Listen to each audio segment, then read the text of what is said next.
Hello students, how are you all? I just hope that you all are well. Now students, since I'm receiving your homework, I can see that some of the students, they are copying the answers from Google or from other sources where language is completely different and difficult also. So it's better you watch my videos where you will get all your answers, or you can take help of your textbook also. And one more time, if you have any query, if you have any problem, if you don't get any part, you can ask me, you can mail me. I'm always there for you, right? Students, will start with the new chapter, chapter 2, elements, compounds and mixtures. Now everything around us, whether it is solid, liquid or gas, is made up of matter. And when matter is observed very closely, it is seen to be made up of tiny particles called atoms. And these atoms, they combine to form molecules. And these molecules, they make up different types of substances around us. Now we already know that the classification of matter in its physical state, that is solid, liquid and gas. Now let's see its classification based on chemical constituents. Now it is classified as pure and impure substances. So you can see here that substances, they are classified as pure and impure substances.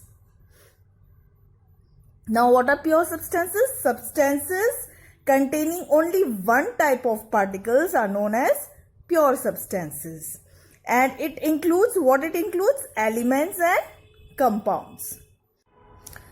Example of pure substances, water, as it contains only one type of particle, that is a molecule of H and O. Then comes impure substances. Now substances containing more than one type of particle is known as impure substances, and it includes mixtures. Pure substances, they include elements and compounds, and impure substances, they include mixtures. Now example of impure substances, milk. Now you might be thinking, how milk can be impure? I drink pure milk at my home. But students, here I'm not talking about the purity based on whether your milkman has added water in it or not. Here purity means to the type of particles present.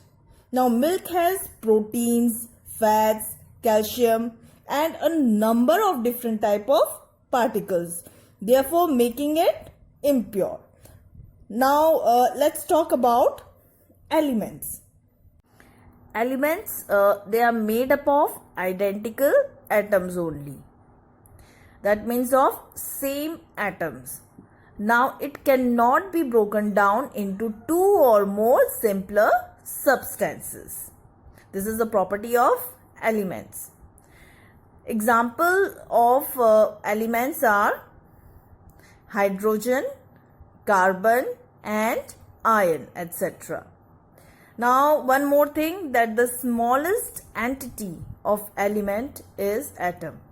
Entity means the unit of element is atom. Now comes compounds. What are compounds? Now compounds, they are made up of two or more different elements, and it can be broken down into elements by chemical means. Here in element it wasn't possible, but in compounds it is possible to break down into elements by chemical means. Then example of compounds are water, H2O, and carbon dioxide, CO2. And the smallest entity of a compound is molecule. Hence, everything that we see around us is matter. It can be in solid form, it can be in liquid form or gaseous form, but they all possess some properties. Today we're going to study about physical properties. What are they? They are actually characteristics that don't change the substance, or it involves no new substance or no new substances formed. For example, tearing a page or paper. See, this is a piece of paper, and if I tear this page, has something formed? Has something new formed or new substances formed? No. Page is still a page. Paper is still a paper. So this is known as physical property. I'll explain you with one more example. Suppose I put a spoon of sugar in a glass of water and I stir it. Then a solution is formed, but this solution, it still has sugar and water. Has something new formed? No.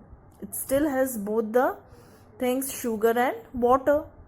So this is physical property. Some physical properties of substances, or we can say characteristic properties of gases, solids and liquids. Now the first property is color. Now gases like oxygen, hydrogen, carbon dioxide, nitrogen, hydrogen chloride, ammonia, sulfur dioxide, they all are colorless. They don't have any color. And chlorine and nitrogen dioxide, they are colored gases, and chlorine is greenish yellow in color and nitrogen dioxide reddish brown in color. Then comes odor. Odor means smell.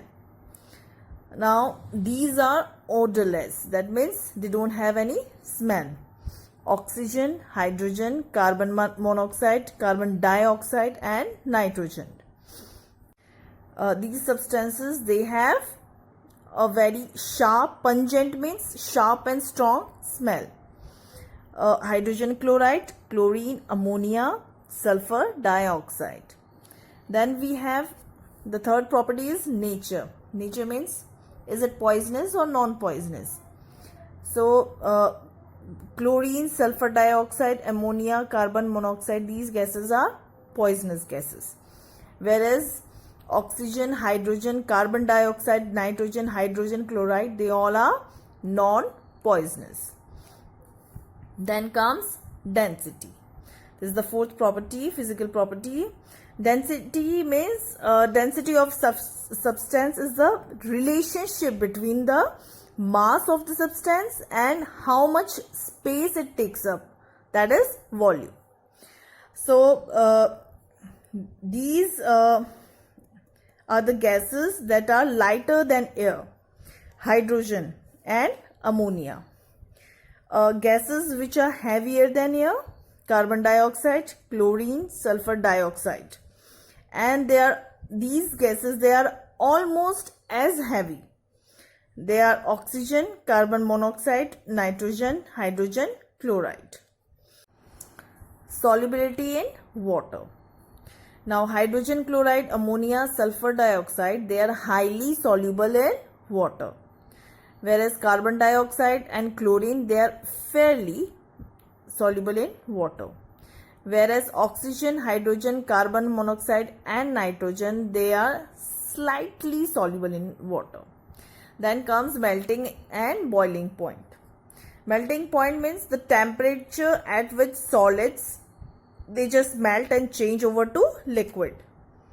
Then boiling point means it is that temperature at which the liquid, it changes into water vapor form.